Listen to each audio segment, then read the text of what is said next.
from Donald Trump. So there's lots to get to. Let's get to it first. Yesterday, I opened the show and I said, women aren't confusing. And what I meant to say, obviously, was as a legal entity, the Supreme Court shouldn't find the women confusing. Women as a legal entity aren't confusing. Women individually can be an enigma, but women as a legal entity, the Supreme Court shouldn't look at the word woman and go, "Ooh, that's confounding me. What do you mean, whoa, man?"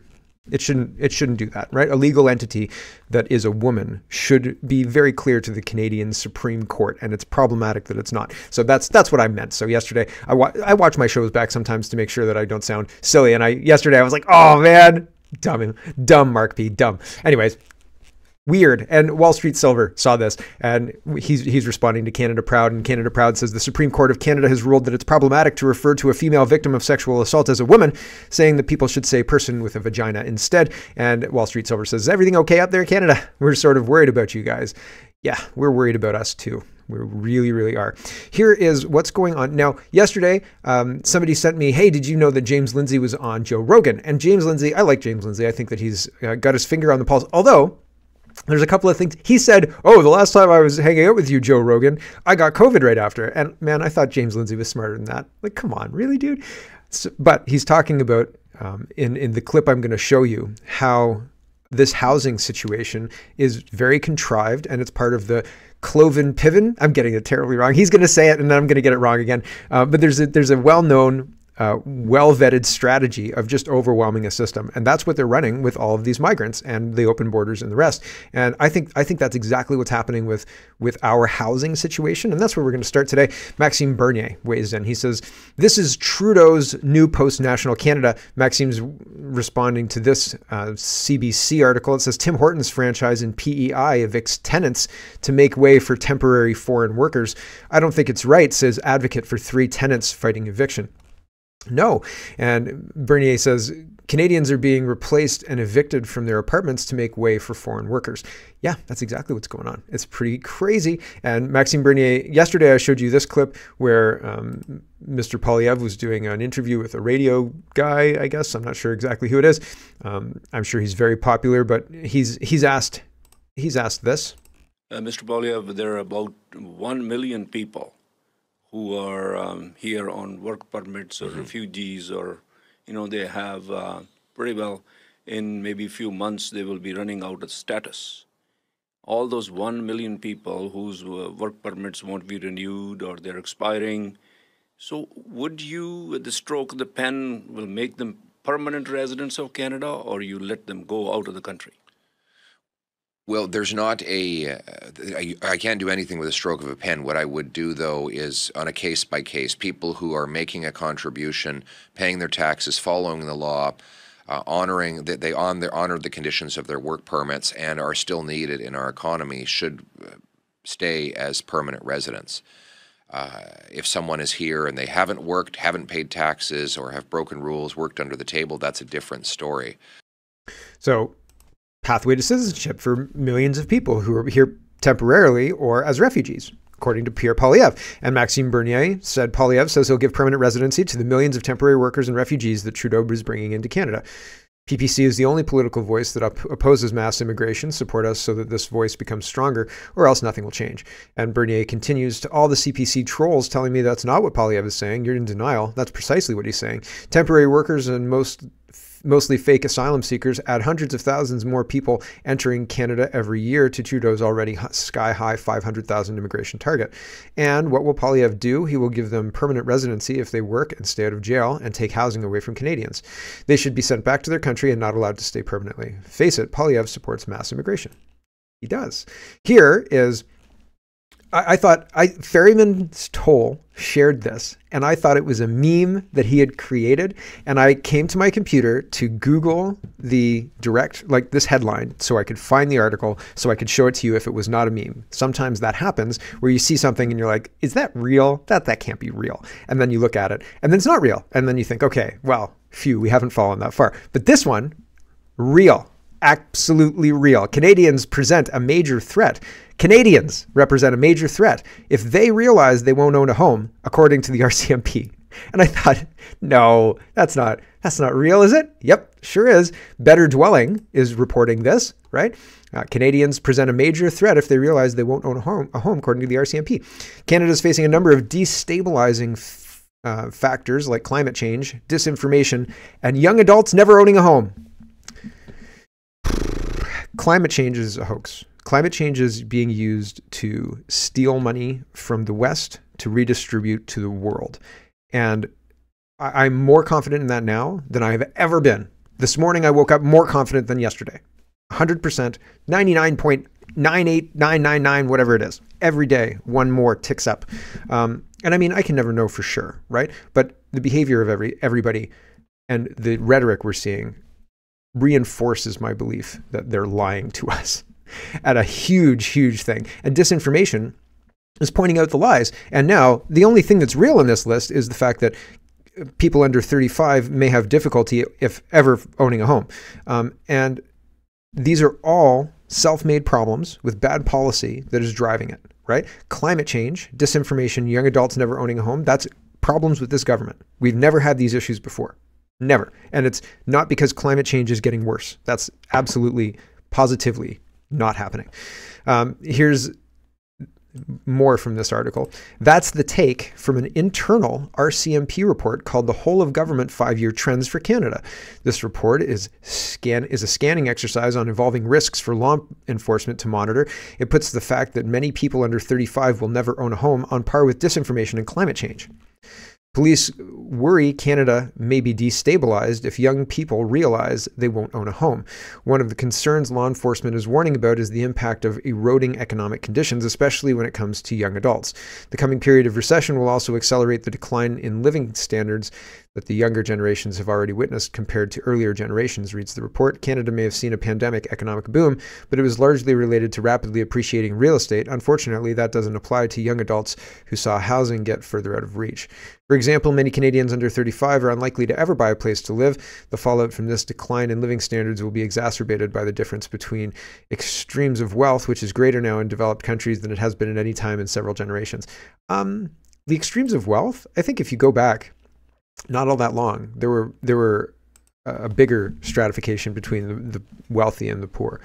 Here's James Lindsay, and one of the things that he says, and this is in the strategy that he's going to highlight that I can't say apparently, is you can't destabilize a stable society. Like, you can't force a revolution in a stable society. Having a stable society where everybody kind of knows their place, everybody does their role, everybody works, everybody who is raising a family is raising a family, the students are studiously improving themselves so they can take their place in society, and so on and so forth. If you have that, if you have available food, if you have running water, you're not going to have the conditions for a revolution. So what do you need to do to change it? You need to flood the place, overwhelm the country, overwhelm the systems, and destabilize it. And then you have people who are saying things need to change here. You see, we're being manipulated. We're being manipulated by people who don't have our country's best interest at heart. They have globalist agenda goals as their main interest. And that won't help Canada or you or me or anybody else. Unless you're walking in from a foreign country willing to help destabilize the country, they're not interested in you. So here is James Lindsay. I think that he's going to say what I want him to say. He's talking about the strategy thing to overwhelm. But fundamentally, the point I'm trying to make with showing you this is that you can't cause a revolution in a stable society. So that's why they're trying to destabilize it. They're trying to destabilize it by bringing in an overwhelming amount of people to overwhelm our systems in this strategy. Here we go. Well, there's a strategy. I don't know who's playing the strategy for sure, but the Cloward Piven strategy, I'm sure you've heard of that. Somebody's got to have talked to you about the Cloward Piven. Can you explain it? Yeah, it's pretty simple. The idea is that you take advantage of a system in the way that it's set up so that you overwhelm it. In particular, in this case, you're going to overwhelm social services. You're going to overwhelm, border enforcement. You're going to overwhelm whatever they're doing in the cities. It's like tens of thousands of dollars per taxpayer or whatever per year going to dealing with what they're calling the migrant crisis. So you try to overwhelm the system in order to basically collapse it so that you can create a crisis, and the crisis creates the excuse to bring in new policies. Oh, well, maybe what we need is, what do they call it, E-Verify or something? This happened when I was watching it earlier. He was talking about communism. He was talking about how North Korea is not good. You know, all these places aren't good. And then it just stopped and I had to refresh the page. So we'll see if it's going on again. Is it going to play? So we need a digital system where we can track who everybody is, but then they get their digital system and then you're off to the races. But yeah, this is an old strategy, well documented. Who do you think is implementing this strategy, and what are the conversations, do you think? Well, it's not possible to deny that the Biden administration is implementing it because, look, they tried to fight Texas on securing its own border to protect its own citizens. That blew up. What was it? End of January? Is that when it all blew up? So he doesn't get into the you can't destabilize or you can't run a revolution in a stable society. But it's like it's in there. I listened to it at 4 times speed because I'd already listened to it yesterday and I was looking for specific sections. So I was like, okay, yeah, that's not it. That's not it. That's not it. And I went to 52 minutes. I went from like 28 minutes to 52 minutes, which was more than I'd listened to yesterday. I'm like, where is it? And I went all the way back to the beginning, and that was the part of the clip. And then he's going to talk about it any second, but I don't have time to scrub through it and get it exactly. So if you're interested, link is in the description. But he's talked about it a lot, and that's the point. That's the point. That's the goal of all of this. And so this all makes sense in that frame, through that lens. This makes sense, right? It doesn't make sense if you're like, oh, I'm a Canadian politician and I'm trying to do right by my constituents. Come on in, everybody from South America. Come on in, everybody from India. Come on in. Oh yeah, well, we're going to have declining living conditions, but you know that's still improved living conditions for you. So come on in. That doesn't help Canada. That harms Canada. But also at the same time, I've been talking about how we're kind of snookered in that if we don't welcome people to a certain degree, and Polyev made this argument as well, like if you're necessary to our economy, we should keep you. We're so snookered that we don't have the option of just turning off the immigration because we need 18 years to grow a new population to replace the 18-year-olds that aren't coming. You understand? So the government in the 80s took the shortcut. Instead of spending the money and the time, the 18 years it takes to grow a voter, they imported voters. And that was a juice of the economy, and they got addicted to that. And now we're suffering the consequences of that. And if we turn it off, it's going to be one heck of a hangover. Stacy says the Liberals, quote, "we're building homes" hype is BS. It's all photo ops. Hold on, I'll show you some photo ops and then we'll come back to this. Seamus says we asked St. John's to go big on housing and they did. They've got a plan to build 4,000 homes here over the next 10 years. 4,000 homes in 10 years? Oh my gosh, how many is that per year? 400? 400 homes. Oh my gosh. And the federal government is giving the city 10.4 million to put that plan into action. So $1 million a year, 10 years for 400 homes. Thanks guys. That's super helpful. And here's Cam Guthrie. That's the wrong one. Here's Cam Guthrie with a similar announcement. A pleasure to have Minister Paul Calandra, that's MPP, that's provincial, join myself, staff, and council to receive $4.68 million to help unlock more housing-enabled infrastructure. Cities that met their housing targets across the province are eligible for these funds, and Guelph did so in 23.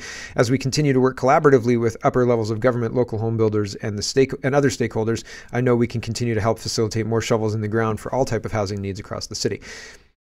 We can't keep up with the number of people they're importing. We are importing more than 1 million people a year. If you look at all of the different tracks, from temporary foreign workers to students to the actual immigration to family reunification, refugees and illegals, all sorts of different tracks leads to a huge amount of refugees, or new people, new Canadians, let's just say, new people coming into Canada. They're not Canadian. And we have to deal with that. And that's not responsible. That's not responsible governance. And throwing $4 million at building homes in Guelph is not going to solve the problem of incentivizing people to come here and looking the other way as they cross the border, et cetera, et cetera, et cetera. They're not being responsible. The government is selling out the citizens they're supposed to be working for, and that's not acceptable. Scripps News says the food processing company Tyson wants to hire 52,000 asylum seekers for factory jobs. This is in the United States, offering a starting wage of $16.50 per hour along with benefits. So that's crazy, right? Second-class citizens are United States citizens who live here. If you're a migrant, you get priority work. Here is another housing situation, how one Ontario city is using modular cabins to help with unprecedented homelessness crisis. Peterborough mayor says the plan is drawing interest from across the country. We don't want to live in high-density slums in tiny homes while we import people from foreign countries to live in hotels. It doesn't make any sense. I was going to say apartments, but I was like, it's not apartments. Hotels. It doesn't make any sense. It's insane. It's an insane problem. We're celebrating $10 million given from a level of government to a city for building homes. How much does this cost? How much does this cost to run per year? Like, I'm willing to bet it's millions, right? And this is not helping people. Like, you can claim that it's helping people, but you're building a slum in the city. Here's just part of this article. A private cabin framed in steel has provided a measure of stability for one resident of a new community for unhoused people. Why do they call them unhoused people? This is a language modification that is kind of flown under the radar, but it's ridiculous as well. Like, why can't you call a homeless person homeless? Well, now they have a home. No. That's not, like, you can't live there. You can't live there. You can't spend 30 years there. You know, I've been here for 30 years. This is my place. Look at how hard I worked. I'm so proud of it. House proud is something that people have pride in ownership. Homelessness is a result of multiple problems. It's not you lost your home. It's not the government. Maybe sometimes the government screwed you over and increased the rent, increased the rates and so on and so forth. Yeah, that happens and has happened more recently for sure. But most of the time, prior to the modern era, homelessness was addictions, was other issues culminating in, a lot of the time, a person not wanting to be around anybody else. So they just walk, they just leave, right? And there are other issues, mental health issues and things like that. But handing somebody a house, handing somebody a trailer that's got a bed and an air conditioner, that's not a home. That's not solving a problem. It's solving a short-term problem. It's not a long-term solution. And we're in a situation where this is being celebrated while we're in a housing crisis. Like, this is going to be what you're offered. Like, oh man, good job. You can go live in the unhoused encampment, the slum, right? You could go live in the ghetto. You're welcome, the government.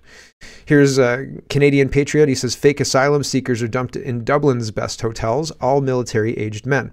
This is happening differently in Canada, but still happening. The point is to overwhelm our system. There, they're using migrants into hotels. Here, they're using students and temporary workers. It's a different mechanism, same result. You see? Here's some people getting off the bus. Oh, man. Ireland. Down Pioneer Street. All these fucking men coming in. So when will the Order 66 be given? I was gonna save this till the end of the show, but I'm going to speed it up just because I want to speed it up because I think it makes a good point. Alberta is still the highest the highest province, or fastest growing province in Canada, increasing by 20% since March of last year, according to a report by Urbanation. So that's not good. So I've been talking about they're going to be here until they get an Order 66, right? You put up these people and you wait, right? It's not enough to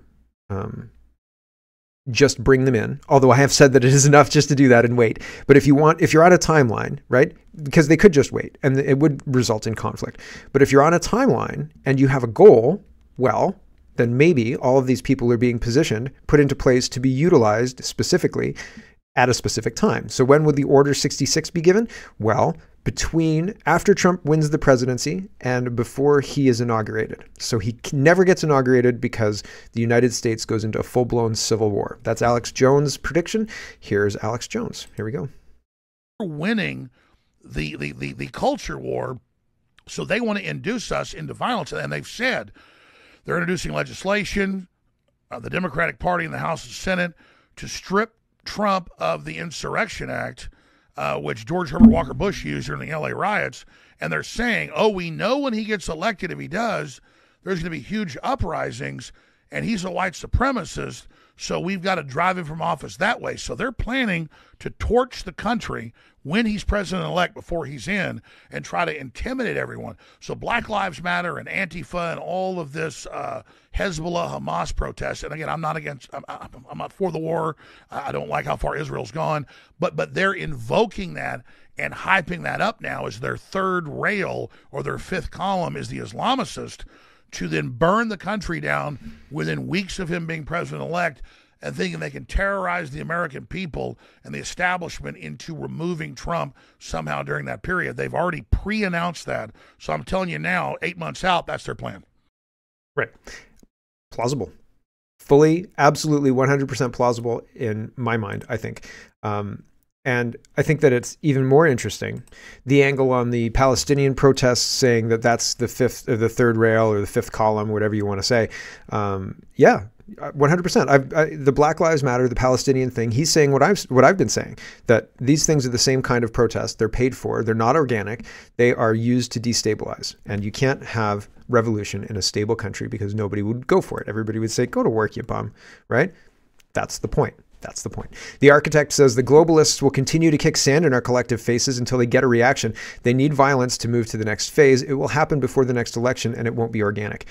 I think Alex Jones is right. I don't know that, like, we're going to see a ramp up between now and the end of 24, and leading into November. They're going to try and derail Trump. They're going to probably try and kill him too. And I think they've probably tried before. I don't think that's making news. Other people have talked about that.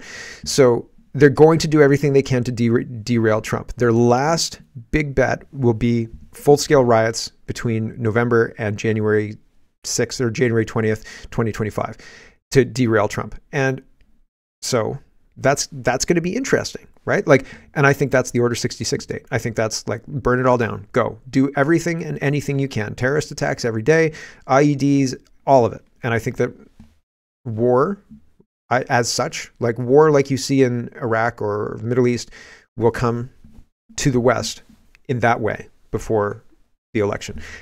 Because they're desperate. Because if Trump gets back in, well, what happens? I don't know. Another vaccine, maybe? Shadow of Ezra says former Colonel Douglas McGregor suggests that we may not make it to the 2024 election due to anticipated explosions of events beforehand. He warns of potential bank closures, escalating violence, and Ukraine facing losses. Do you have enough Bitcoin to deal with banks being shut for weeks? Is that a rational question? Probably. Here's a minute long. I don't know. I think we'll make it to the election. But we'll see. Here you go.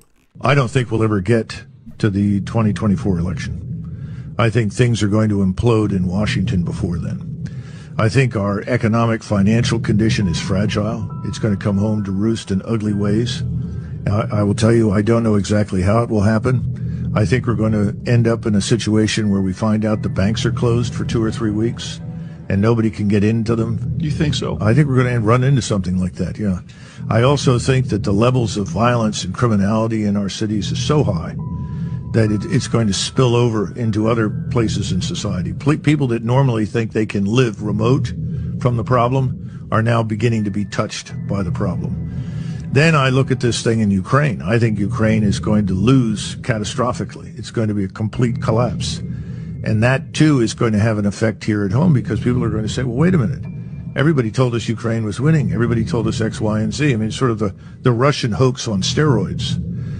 All of those things are going to come together or converge in some way that's going to prevent us from reaching, the status quo. Oh, another election. Oh, another set of...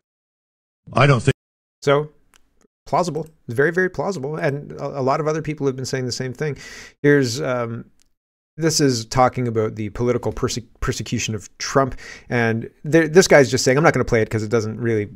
I mean, it's fine. It's another arrow in the quiver of things that they're doing to derail Trump. This is just one of them. But he's saying you can't go after Trump for classified papers and handling classified paperwork and not go after Biden. And they're not going after Biden, so that seems weird, right? It's a 7-minute video. Interesting. It seems weird. Why does it seem weird? Like, it's obvious that Biden is running a strategy that is counter to the political safety of the United States, but nobody seems to be worried about that. Nobody in the administration seems worried about that. Half the public seems to support it, so it seems really kind of muddy, right? It seems kind of strange when I mean, if you look at the laws and the rules, they're operating well outside of them, and that's very strange. So let's talk about censorship, and that's happening. TikTok ban, but it's also happening in Canada, right? Bill C-63, and the Liberal Party says Canadians deserve to feel safe in all aspects of their lives, including online. That's why we're stepping up to protect kids and hold big web giants accountable for the content they host. Support our plan. And Bradshaw says, then why did every Liberal vote against S210?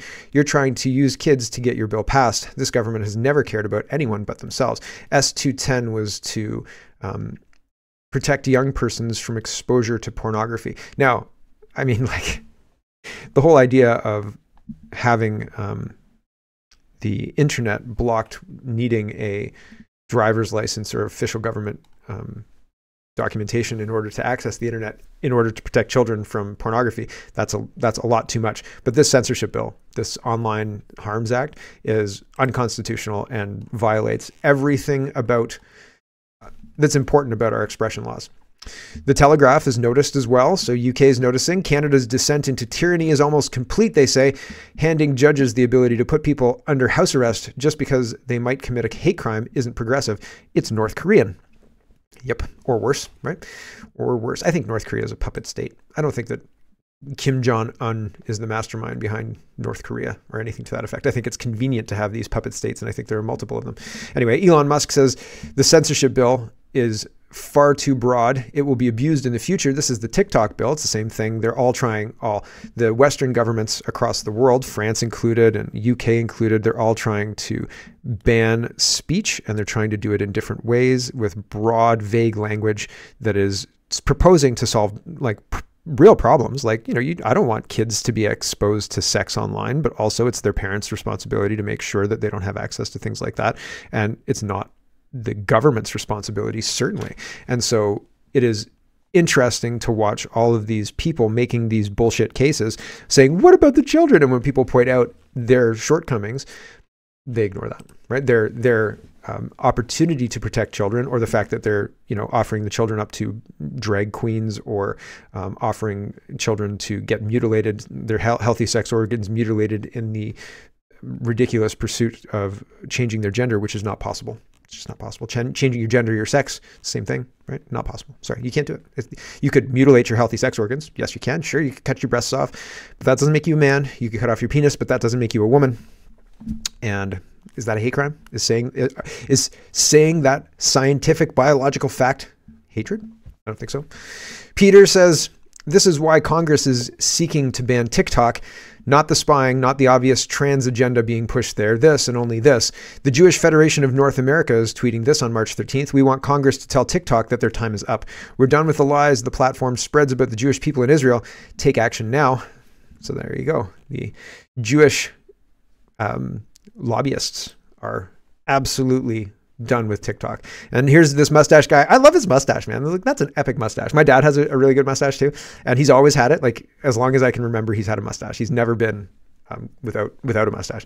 And so I feel like my mustache could never live up to my dad's mustache. And this guy's mustache, I have mustache envy, I guess. Maybe I should start growing a mustache. That'd be super funny. I could do it. I could definitely grow a mustache. I don't know that I could actually like straight-facedly do it though. Ian says, not only are Zionists trying to buy TikTok now, but the dude who brought the bill is majorly supported by the AIPAC. In the 2022 election cycle, the AIPAC was the top contributor to Mike Gallagher's campaign, giving almost double the highest contributor, or the next highest contributor. Do you see the picture yet? So there are people who don't like the things that are being posted on TikTok, and so they are advocating for this TikTok ban hard. And by advocating, I mean spending money to make sure that people they control are in a position to push what they want. And they are. True North says the Trudeau government has acknowledged for the first time that it launched a national security review of Chinese-owned TikTok platform last year. Yeah, us too, says Trudeau. Bullshit. Nonsense. But they'll try to do the same thing. They'll try and use TikTok as in the same way that the U.S. administration, the Biden administration, is using TikTok to justify further crackdowns, because they're not going to stop at Bill C-63. They're going to come at it again, because Bill C-63 is not constitutional and it will not stand up. Nah Baby Nah says German police pull a 16-year-old girl out of class and tell her to stop posting Smurf-themed AFD-friendly content to TikTok. Ban TikTok. But yeah, they actually, 3 officers showed up at her school to intimidate her. And so, yeah, the girl's mother says, I wouldn't have believed what was done to my daughter was possible. And she says it's Stasi bullshit. So the link is in the description. I'm not going to go through it. Well, here, I'll read this part. She says, I am horrified, says the mother of Jung Freight. And the woman's voice trembles with indignation. This is such violent, if I may say so, Stasi shit. I would never have believed what was done to my daughter here possible in my entire life. Her daughter we call her Miriam, is 16 years old. She's a student at a school in a place in Germany. We have anonymized the people to protect them. The only question is from who? And then it goes through what happened. While Miriam sits and crams at school, this is translated by Google. So in the morning, school director picked up her phone. Around 9:45 a.m., the school principal informed the police about a possible criminal matter, explains Marcel Opitz, the press spokesman for the responsible for the police station, to the JF about what happened. Accordingly, there's information that a 17-year-old student may have spread suspected unconstitutional content on social networks. A radio van was dispatched to the school to investigate. There are 3 police officers on patrol due to an odd number of officers on the early shift, according to the police's email to the newspaper's list of questions. And so they sent 3 officers to deal with this. But why is the principal calling the police on the girl? It seems crazy. It seems like an insane thing to do.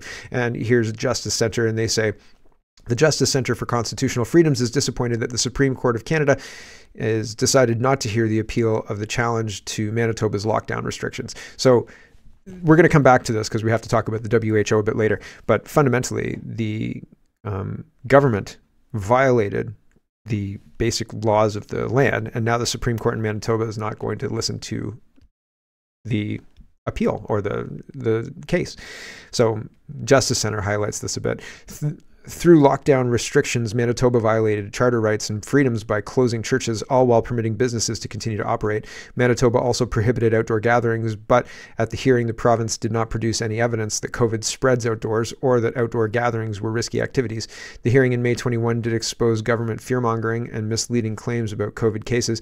Manitoba government expert witness, chief microbiologist and laboratory specialist Dr. Jarrett Bullard, under questioning from lawyers provided the Justice Center, admitted that 56% of positive COVID cases were not infectious. This means that every time the government announced 1,000 new COVID cases, there were, in effect, 560 people who did not have COVID.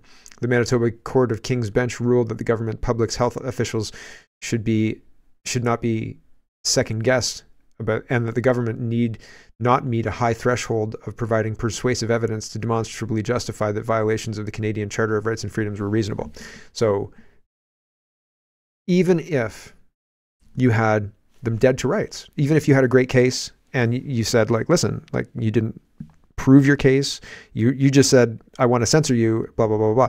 I don't think that there's going to be any kind of reprieve from our courts at this point in time. I think that the courts are cracked, just completely cracked. And if you by some happenstance get a good judge and you get a good review or a good decision, a favorable decision, it's going to be appealed. You're going to be taken to the Supreme Court, and the Supreme Court's going to just crush you.